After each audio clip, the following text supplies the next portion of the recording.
তোমরা সবাই কেমন আছো? আশা করি সবাই ভালো আছো। আজকে আমি বোয়াল মাছের কালিয়া রেসিপি নিয়ে এসেছি।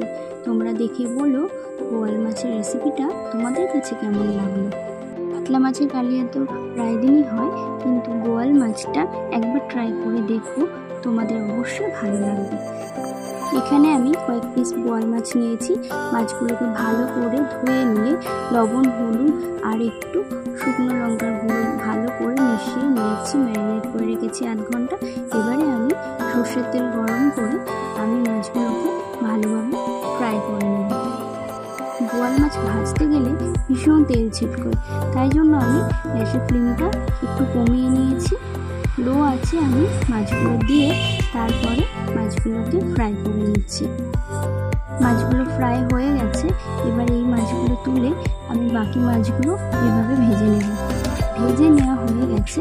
এবারে আমি সেই তেলের মধ্যে সামান্য একটু জিরে আর শুকনো লঙ্কা ফোড়ন দিয়ে আমি কেটে রাখা পেঁয়াজ ভালো করে ভেজে নিচ্ছি। তারপরে আমি এখানে স্লাইস করে একটা টমেটো কেটে নিয়েছি, সেটাকেও ভালো করে আমি মিশিয়ে নিলাম। এখানে আমি মিক্সি বলে আদা, জিরে, কাঁচা লঙ্কা আর একটা টমেটো ভালো করে পেস্ট করে নিয়েছি। এবারে ওই মিক্সি পেস্টটা আমি ভালো করে মশলার সাথে মিশিয়ে কষিয়ে নিচ্ছি।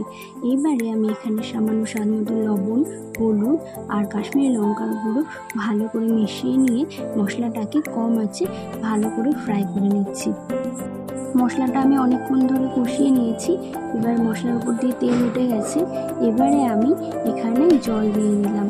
এবার ঝোলটা যেই ফুটে যাবে তারপরে আমি এখানে ভাজা মাছগুলো আমি দিয়ে দিলাম। মাছগুলো দেওয়ার পরে ভালো করে আমি ঝোলটাকে ফুটিয়ে নিয়েছি, ঢেকে আমি ফুটিয়ে নিয়েছি।